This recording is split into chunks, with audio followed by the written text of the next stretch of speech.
16 seconds left. I bet you're there wondering, yo, CK, why are you watching on your phone rather than watching on one of the 3 screens you have in front of you? Well, I was in the car watching this on the way here, and I'm too nervous to change off of it. I'm just going to watch the end of it on here, okay? Don't judge me. Don't rush it, Julius. Hunter misses the second. The downward feed, critically intercepted by Bembry, and that. Yeah, I've seen enough. I got a video to do. I said I've seen enough.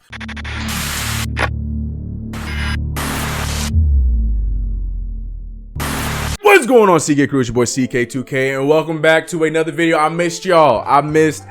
We're back with another video, but you guys know what it is. Knicks content, 2K content, basketball, NBA content on this channel. So if you haven't already, hit that subscribe button, hit the notification bell for more of this so you know when it's going on. Streams will be back soon. Once the new season begins, we're going to be back doing some streams with 2K. We doing all this stuff. But before we get into this video, and I need to talk about, we got a lot of talking to do about what we just saw. If you guys are interested in joining the CK Crew first ever basketball NBA fantasy league, there's a link below. I like to do Yahoo. I'm a Yahoo fan. I've been using Yahoo since like middle school. I know a lot of you guys like ESPN. Sorry, not a fan of anything ESPN. I like Yahoo's whole thing better, their app, everything. So if you want to join the CK Crew fantasy league year 1, link is in the description below. There's 15 spots. As soon as it's filled up, first come, first serve, you're in the league. Our first draft is going to be on Sunday. So join in, be a part of it. It's going to be a lot of fun. I'm very excited, and it's lit. So link in the description below, join the league. It's lit. Now let's get into this game between the Atlanta Hawks and the New York Knicks. I don't know where to start, but I do know where to finish, okay? We played absolutely atrocious basketball in that first quarter. First half, almost, I could say that. No, not first half. Just the majority of the first quarter and a little bit of the second quarter, because once the bench came in, we saw the identity completely change. What I loved about the end of the first quarter was Fizdale dropping in the young lineup, the lineup that I want. Frank Ntilikina, RJ Barrett, Kevin Knox, Julius Randle, and Mitchell Robinson.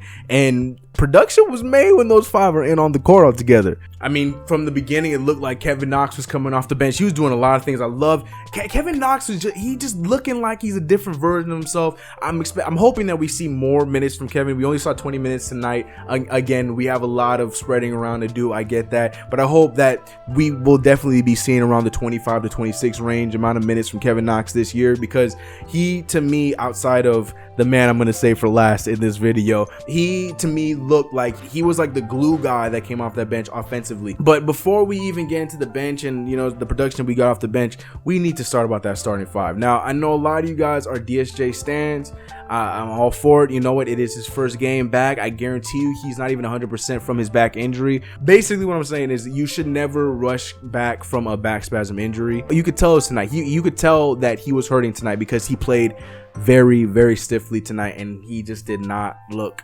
He didn't look good. He played 21 minutes, only had 4 points, 1 assist, or excuse me, 3 assists and 1 rebound. Wasn't very productive. We did see a point guard battle primarily between Dennis Smith Jr. and Frank Ntilikina, and boy did Frank Ntilikina play some very, very solid minutes. Now, mind you, in the beginning, he played probably just as slow as Dennis Smith Jr., but in the second half, when it started to count and when we were making our comeback and we were playing a lot better, Frank Ntilikina. Inbound, 3.1 of the shot clock. Ntilikina uses the length again. Defensively and offensively, that bounce pass to Bobby Portis towards the end of the game. Portis will fire. No.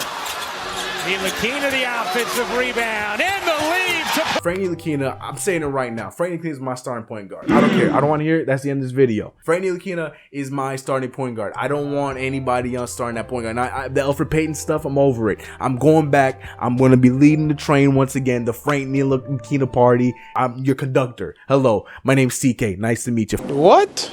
Frank Ntilikina needs to be our starting point guard. I love his mesh with veterans. I've been saying it since his first year when we had, you know, when he was playing next to Kristaps Porzingis, he was playing next to Courtney Lee and those guys when everybody was healthy. His first season, Frank Ntilikina is the kind of guy that is the glue. You saw RJ Barrett all of a sudden. I've already been saying I love RJ Barrett next to Frank Ntilikina. You saw RJ Barrett's game pick up.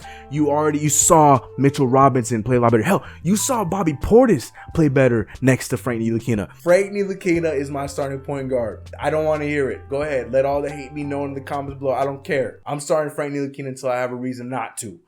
But, you know, when the game slows down in the playoffs and you have two chess pieces like LeBron,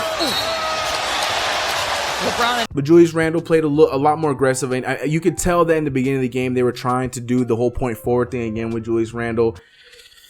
I think it's time to squash that experiment because it is not working. When Julius Randle went back to playing his game, you know, bully ball, getting to the paint, you know, getting those easy buckets around the rim, you saw Julius Randle look like Julius Randle with 20 points, 8 boards, he only had 2 assists. Like, Julius Randle, it's not for you, guy.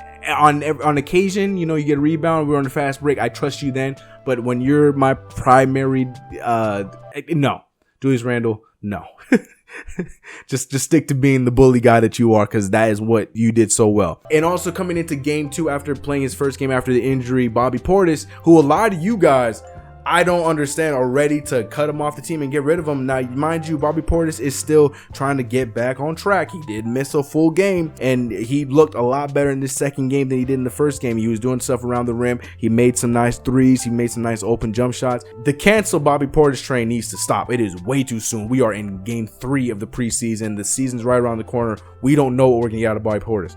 Chill all the way out. Taj Gibson looked good off the bench, you know, only played 13 minutes. You know, you could tell that, you know, we're seeing more of the veterans and seeing what they can do early. But there was one huge glaring point to be made, and the fact of the matter was, you know, after how well he finished the game last week, or excuse me, after how well he finished the game, last week, we did not see a sighting of him, and that's Alonzo Trier. Alonzo Trier rode the bench the entire game. So I don't know if that necessarily means that he's going to be benched as the season comes on, or if this just means that, you know, Fizz just wants to see what he's going to get out of his veterans first, and then might pull a complete 180 in game 1 of the season next week against the San Antonio Spurs, and then all of a sudden Alonzo Trier is playing solid minutes. But with Wayne Ellington only making 5 points, you know, when he did come in, he came in guns blazing, made a nice quick 3, made a nice quick 2 off the dribble, and then all of a sudden just fell off. I mean, he did put up 7 3-point shots, only made 1 of them, but he was still a +1 because when he was out there, his defensive pressure and his tenacity on the defensive end was seen. You know, he's not the greatest on-ball defender, but as a team defender, you know, picking up, you know, on double teams and picking up when there's loose, you know, there's bad passes, air passes, stuff like that. Wayne Ellington, he's been surprising me with that so far, and I was very pleased with that. Before I get into the biggest positives, in my opinion, the biggest negatives were Dennis Smith Jr. just looking completely stiff. He didn't look like himself. You know, I'm not the biggest Dennis Smith Jr. fan, but I will admit I was okay with him starting today. I know a lot of people probably want him to come off the bench or whatever. I was cool with him starting today. I wanted to see what he was going to do, but after everything we saw during the offseason, this didn't look like that guy.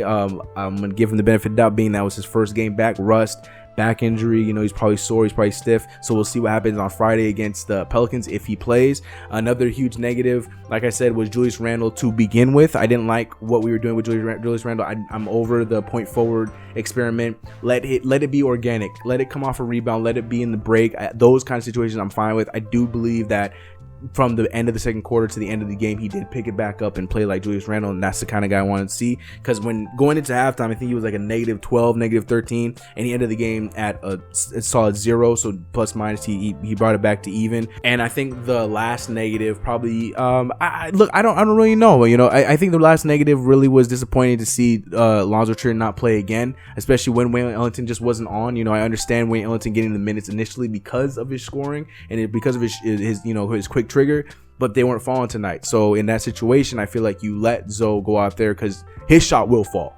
There's one person on the team that I'm never going to be curious or worried about his shot hitting, and that's Alonzo Trier. So I'm still on the belief that this is, you know, just a preseason checkup and seeing what, you know, who does what and what lineups and stuff like that, what veteran works well, because Elfrid Payton also didn't play. We didn't see Elfrid Payton at all tonight, which I'm okay with, because you want to see what's good between Dennis Smith Jr. and Frank Ntilikina. And who knows, maybe behind the scenes right now they're working out those trades, and maybe Frank Ntilikina might be on his way out, or maybe Dennis Smith Jr. might be on his way, because both of them, we didn't pick up their options yet, you know. So who knows what's going on between that, and that's the reason why those two were playing only. You know, right now it's preseason. We know with David Fizdale, he's very unconventional in his lineups during the preseason, and he's more about seeing what works, seeing what lineups works. That's why I liked when he played around with that lineup of the young guys and Julius Randle, because that's a lineup that I would hope to be our starting lineup at some point. Might not be because of Marcus Morris, but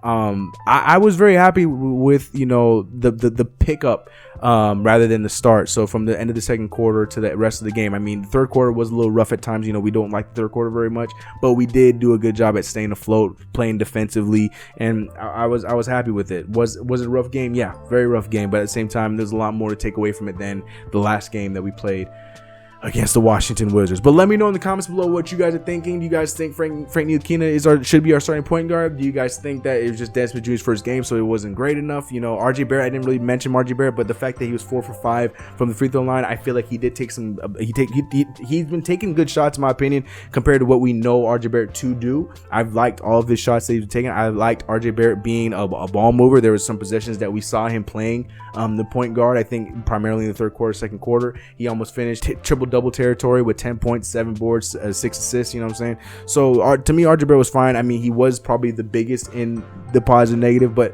again, when you play the most minutes in 39 minutes and you're playing with lineups that did well as well as the lineup that did very poorly, it's very hard for your plus and minus to stay in the positive. That's just how that works. So I'm not really taking that away from him for tonight because of that. But let me know in the comments below what your biggest takeaway was, negatively and positively, in the comments below. But like I said, I was happy with it. I want to see more from Kevin Knox, meaning more minutes for Kevin Knox. I like what he did. Frank Ntilikina, my starting point guard. Yeah. But now, guys, it's your favorite time of the video, and it's time for the comments of the video. Now, I'm gonna be honest with you guys. I recorded a video that was supposed to be dropped this week, but Adobe Premiere didn't quite work out in my favor. So what I'm gonna do is, I like those comments so much, I'm going to steal the comments from that reading of comments of the video and throw it right here. So I'm gonna change my shirt. It's a previous recording, okay? Comments of the video now. Shout out Knicks and Night TV, one of the homies as well. He said, CK and CP, good job. We only played 2 preseason games. Can't get too high or too low. Just learn from our mistakes and make corrections. And then proceeded to plug himself. But shout out nonetheless, because the sentiment in the comment is very true, and I don't understand why it's so hard for people to understand that concept. In the preseason, do not get too high or too low in what you're seeing. What you need to see is the players getting the rust off, getting some chemistry, and moving on. That's it. Propagation Station says, thanks for the stream, guys. Who's our starting PG? I kind of want RJ to run point. Maybe we can roll out a lineup like RJ, Knox, Morris, Randle, and Robinson.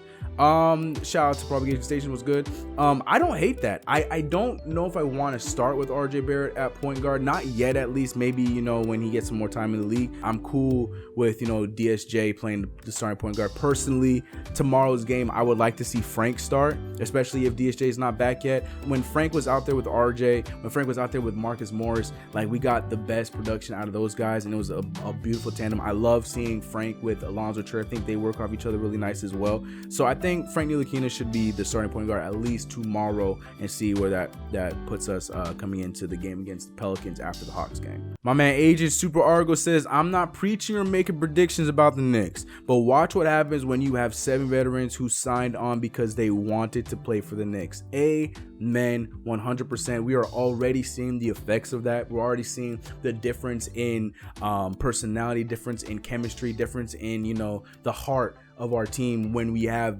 guys that we brought onto the roster that want to be here, that want to make the Knicks name better. And, you know, you're hearing it all the time from Kevin Knox in his interviews. You're hearing it all the time, of course, from David Fizdale. But when you're hearing it from the players that were here last season, saying it again, regurgitating it, that is a beautiful sight. And I agree 100%. I feel like that's going to be a key factor. It's already shown, you know.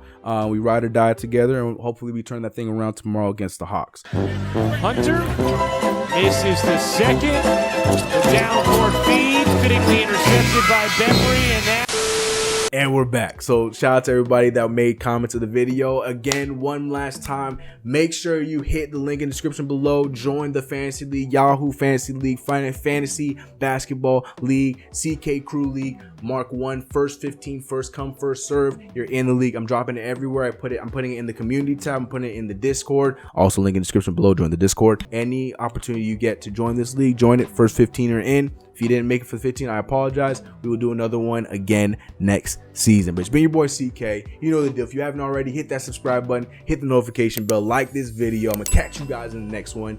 Game Friday against the Pelicans, so expect the video on Saturday. It's been your boy. I'm out of here. Let's get it. I'm gonna see y'all in the next one. feeling like I won the lottery. Frank Ntilikina is my starting point guard. Put it on a shirt. And they say, baby, I've been missing you crazy. I've been calling you on the daily, but sometimes I need to be